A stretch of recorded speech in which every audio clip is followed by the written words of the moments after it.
بھائیوں کو نماز کی تلقین کروں تاکہ وہ بھی نمازی بن جائے، میں بھی نمازی بن جاؤں۔ تو نماز پڑھنے، نماز کی اہمیت، زکوٰۃ کی اہمیت، صدقہ خیرات کی اہمیت، قرآن کی تلاوت کی اہمیت، اللہ کے ذکر کی اہمیت اور فضیلت، یہ لوگوں کے درمیان عمومی طور پر جب بیان کی جائیں گی، جذبہ بیدار ہو جائے گا، تو پھر ظاہر بات ہے نماز پڑھنے کے لیے میں آؤں گا تو نماز کے مسائل مجھے سیکھنے ہوں گے، اس کے بغیر نماز تو ہوگی نہیں۔ زکوٰۃ میں ادا کروں گا تو کتنے میں کتنی زکوٰۃ کس کو دینا، کیسے دینا، یہ پوری مجھے معلوم کرنا پڑے گا۔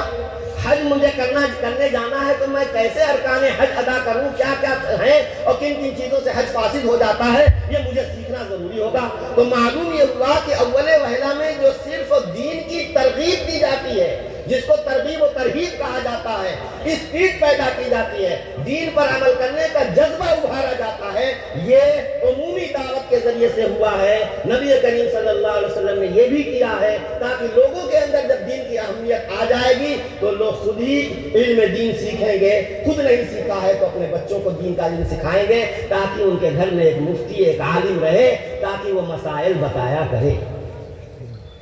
اللہ تبارک و تعالیٰ نے اس عمومی دعوت، عمومی تعلیم کے سلسلے کو بھی جاری کیا، اور خوش نصیبی سے ہندوستان کے اس مایا ناز سپوت کے حصے میں ایک ایسی خاص ترتیب بنانے کا کی سعادت حاصل ہوئی جو ہے، جن کو ہم دنیا مولانا الیاس کاندھلوی رحمۃ اللہ علیہ کے نام سے جانتی ہے۔ انہوں نے اس کام کی کچھ ایسی ترتیب بنائی کہ اس کے بڑے اچھے فوائد مرتب ہوئے، اور اس ترتیب کو باقاعدہ اس وقت کے علماء سے منظوری لی اور علماء نے اس کی موافقت کی، اور جب علماء نے موافقت کی اور سرپرستی کی تو یہ کام آگے بڑھا اور اتنا فائدہ ہوا، اتنا فائدہ ہوا، اللہ اکبر اللہ اکبر۔ مجھے کہنے دیجئے کہ یہ ہمارے مدرسے جو طلبہ سے آباد ہیں، یہ ان مسلمانوں کی دعوت و تبلیغ کی محنت کے نتیجے میں ہے۔ اگر یہ دعوت و تبلیغ کی عمومی محنت نہ ہوتی، دین کے احکام کی اہمیت اور اس پر دین پر عمل کرنے کا جذبہ لوگوں میں نہ ابھارا جاتا، تو میرے دوستو لوگ کیسے اپنے بچوں کو مدرسے میں بھیجتے ہیں؟ یہ مدرسے میں اپنے بچوں کو لوگ جو بھیجتے ہیں اور باقاعدہ اس مدرسوں کا پورا نظام چلتا ہے، اگر طلبہ ہی نہیں ہوں گے تو ہم جرو دیوار کو نہیں پڑھائیں گے، ہم ٹاٹ اور ٹپائی کو نہیں پڑھائیں گے، ہم کھڑکی دروازے کو نہیں پڑھائیں گے۔ یہ طلبہ ہمیں ملتے ہیں اس دعوت و تبلیغ کی عمومی محنت کے نتیجے میں۔ معلوم یہ ہوا کہ خصوصی تعلیم اور عمومی تعلیم دونوں کا چولی دامن کا ساتھ ہے، دونوں ایک دوسرے کے لیے لازم و ملزوم ہیں۔ عمومی تعلیم دعوت، تذکیر، وعظ، خطابت، ان سب چیزوں کے ذریعے سے دین پر عمل کرنے کا جذبہ پیدا ہوتا ہے، اور جب جذبہ پیدا ہو جائے گا تو دین کا علم حاصل کیے بغیر دین پر عمل نہیں ہو سکتا۔ پھر اس کے نتیجے میں یہ خصوصی تعلیم کا سلسلہ جو ہے یہ ضروری ہوگا۔ اس کے بغیر کوئی مبلغ علم دین کے بغیر نماز نہیں پڑھ سکتا، روزہ نہیں رکھ سکتا اور احکام اسلام پر عمل نہیں کر سکتا جب تک کہ مفتی صاحب، عالم صاحب اس کے مسائل اس کو نہیں بتائیں گے۔ حضرت مولانا الیاس، یہ بہت بڑی چیز ہے دعوت و تبلیغ، عمومی طور پر عام مسلمانوں میں دین کا جذبہ بیدار کرنے کے لیے۔ حضرت مولانا الیاس صاحب رحمۃ اللہ علیہ ہجرت کے ارادے سے چلے گئے تھے کہ اب وہیں رہیں گے، مکہ میں، مدینے میں رہیں گے۔ مدینہ منورہ پہنچے، اس ارادے کے ساتھ گئے تھے۔ ایک رات خواب دیکھتے ہیں کہ سرکار دیا یہ تھی روضہ اطہر پر مراقب ہیں، تو وہاں ان کو دل میں یہ بات ڈالی جا رہی ہے۔ حضرت صلی اللہ علیہ وسلم فرما رہے ہیں کہ مولانا الیاس آپ ہندوستان واپس جائیے، آپ سے ایک کام لیا جائے گا۔ پریشان ہوئے۔ حضرت شیخ الاسلام مولانا حسین احمد مدنی رحمۃ اللہ علیہ کے بڑے بھائی تھے مولانا سید احمد صاحب یا مولانا صدیق صاحب، ان سے کہا کہ یہ صورتحال ہے، میں تو یہاں رہنے کے لیے، مرنے کے لیے آیا ہوں، اور یہاں اشارہ ہو رہا ہے کہ ہندوستان واپس جائیے، آپ سے کام لیا جائے گا۔ انہوں نے تسلی دلائی، اطمینان دلایا، گھبرائیے مت۔ یہ تو نہیں کہا گیا ہے کہ جاؤ کام کرو، یہی تو کہا گیا ہے کہ آپ جائیے، آپ سے کام لیا جائے گا۔ جب یہ بات ہے تو جس کو کام لینا ہے وہ کام آپ سے لے لے گا، آپ کا کام صرف یہ ہے کہ آپ یہاں سے ہندوستان چلے جائیں۔ چنانچہ یہ عجیب و غریب نظام اللہ تبارک و تعالیٰ نے ان کے دل پہ ڈالا، اور یہ جو 6 نمبر ہیں، یہ 6 نمبر کیا ہیں؟ یہ 6 نمبر اتنے چنے ہوئے کچھ احکام ہیں کہ انسان اگر ان 6 نمبروں پر عمل کرے گا تو دعوت کے ساتھی یہی تو کہتے ہیں، ان کو یہی تو سکھایا جاتا ہے کہ جو ان 6 نمبروں پر عمل کر لے گا پورے دین پر عمل کرنا اس کے لیے آسان ہو جائے گا۔ یہی تو کہا جاتا ہے بھائی، 6 نمبر کے مذاکرے میں یہی تو کہا جاتا ہے۔ کوئی نہیں یہ کہتا کہ یہ 6 نمبر ہیں یہی اصل دین ہے، بس اس کو کر لو، کچھ کرنے کی ضرورت نہیں ہے۔ کبھی کوئی مبلغ نہ کہتا ہے نہ اس کو بتایا جاتا ہے یہ تو 6 نمبر ایسے ہیں کہ پورے دین اسلام پر کو اپنی زندگی میں سمیٹنے کے لیے مفید ہیں، تمہید ہیں، زینہ اور ذریعہ ہیں کہ ان کی وجہ سے پورے دین پر عمل کرنا آسان ہو جاتا ہے۔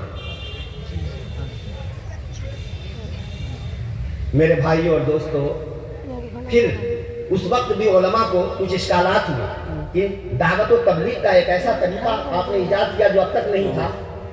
بڑے بڑے علماء کو اشکالات تھے۔ مولانا الیاس صاحب رحمۃ اللہ علیہ نے میواتیوں کی جماعت بنا کر کے کبھی دارالعلوم میں بھیجتے تھے، کبھی مظاہر العلوم میں بھیجتے تھے، کبھی تھانہ بھون حضرت تھانوی رحمۃ اللہ علیہ کے یہاں بھیجتے تھے، اور وہاں نہیں کہتے تھے کہ آس پاس دیہاتوں میں کام کرو، رپورٹیں بڑوں تک پہنچیں گی، اس کے بعد تم خود بلائے جاؤ گے، پھر پوچھا جائے گا، اس کے بعد اپنی کارگزاری گزارو بتاؤ گے۔ چنانچہ وہ جماعتیں، ان کی رپورٹیں تھانہ بھون میں دیوبند میں پہنچتی تھیں، پھر وہ جماعتیں بلائی جاتی تھیں اور یہاں کے اکابر ان کے طریقہ کار کو، کارگزاری کو سنتے تھے، اور پھر اس سے جتنا وقت آگے بڑھتا گیا ان کو شرح صدر ہوتا گیا۔ نتیجہ یہ ہوا کہ ان بزرگوں نے دارالعلوم دیوبند کے خود فرزند ہیں مولانا الیاس صاحب کاندھلوی رحمۃ اللہ علیہ، اور پھر ان کے اس طریقہ کار پر دیر سویر بہرحال اکابر دارالعلوم، اکابر مظاہر علوم اور اکابر تھانہ بھون کو شرح صدر ہو گیا۔ نتیجہ یہ ہوا کہ جب اصل یہی لوگ ہیں، جب ان لوگوں کو شرح صدر ہو گیا تو انہوں نے باقاعدہ تائیدات کرنی شروع کی۔ مولانا تھانوی رحمۃ اللہ علیہ نے باقاعدہ مولانا ظفر احمد صاحب جو اعلاء السنن کے مصنف ہیں ان کو بھیجا تھانہ بھون مرکز نظام الدین، کافی دنوں تک رہ کر کے حضرت مولانا الیاس رحمۃ اللہ علیہ کے ملفوظات انہوں نے لکھے ہیں۔ اسی طرح سے اور بھی ایک خواب میں بتاؤں، ایک مرتبہ حضرت مولانا الیاس صاحب رحمۃ اللہ علیہ حضرت شیخ زکریا رحمۃ اللہ علیہ کے یہاں کچے گھر آئے، بھتیجے ہیں، وہ بھائی کے بیٹے ہیں، کہنے لگے میں نے خواب دیکھا ہے زکریا، اس کی تعبیر بتاؤ۔ آپ بیٹی میں یہ موجود ہے، شیخ کی آپ بیٹی ہے، تو فرمایا کیا ہے؟ میں تو ویسے تو اتنا وہ نہیں ہوں، لیکن فرمایا کہ سنو، آگے آگے میں چل رہا ہوں، میرے پیچھے تم یعنی مولانا زکریا صاحب تم چل رہے ہو، اور تمہارے پیچھے تمہارے حضرت مولانا خلیل احمد صاحب سہارنپوری جو شیخ زکریا کے استاد ہیں، شیخ ہیں، شیخ طریقت ہیں، تمہارے پیچھے وہ چل رہے ہیں، پھر ان کے پیچھے پوری جنتا اور پوری عوام چل رہی ہے، سارے لوگ چل رہے ہیں، بہت سارے لوگ، ایک بھیڑ چل رہی ہے۔ شیخ زکریا رحمۃ اللہ علیہ نے سوچا، کہا کہ آپ الٹا پلٹا خواب دیکھیں گے تو میں کیسے اس کا مطلب بتا پاؤں گا، میری سمجھ میں نہیں آتا۔ اتنا تو سمجھ میں آتا ہے کہ آپ میرے بڑے ہیں، میرے آگے آگے چل رہے ہیں، میں آپ کا چھوٹا ہوں، آپ کے پیچھے چل رہا ہوں، لیکن میرے پیچھے میرے حضرت مولانا خلیل احمد صاحب رحمۃ اللہ علیہ چل رہے ہیں، یہ بات میری سمجھ سے باہر ہے۔ تو کہا بس اتنا ہی تمہیں آتا ہے، سنو میں بتاتا ہوں خواب کی تعبیر، اس کا مطلب میں یہ بتاتا ہوں، میں جو دعوت و تبلیغ کی محنت اور تحریک لے کر کے آگے آگے چل رہا ہوں، تو اس کی بیکنگ، پشت پناہی، پیچھے سے قوت پہنچانے کا کام تم کر رہے ہو، مولانا زکریا صاحب رحمۃ اللہ علیہ، اور تمہاری پشت پر تمہاری بیکنگ تمہارے حضرت مولانا خلیل احمد صاحب رحمۃ اللہ علیہ، تو وہ مولانا بڑے حضرت مولانا خلیل احمد صاحب کر رہے ہیں، وہ تمہاری بیکنگ کر رہے ہیں، اور وہ معمولی ہستی نہیں ہے، وہ ہے کہ حضرت گنگوہی رحمۃ اللہ علیہ کے اجل خلفاء میں ہیں،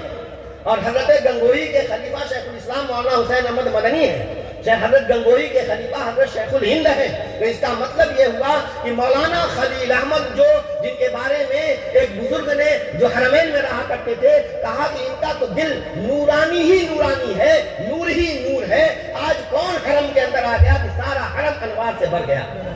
یہ مولانا خلیل احمد صاحب ہیں۔ تو حضرت مولانا رشید احمد گنگوہی کی معرفت اور ان کی نورانیت کا عکس جمیل ہے مولانا خلیل احمد میں۔ اس کا صاف مطلب یہ ہوا کہ مولانا خلیل احمد در حقیقت مولانا گنگوہی کی ترجمانی کر رہے ہیں، اور مولانا گنگوہی ان کے خلفاء میں ایک طرف حضرت شیخ الاسلام مولانا حسین احمد مدنی ہیں، ایک طرف شیخ الہند مولانا محمود حسن دیوبندی ہیں، اور ایک طرف شاہ عبد الرحیم رائے پوری ہیں، اور ایک طرف یہ حضرت مولانا خلیل احمد ہیں۔ تو یہ ان سب کی گویا اس تمام حلقوں کی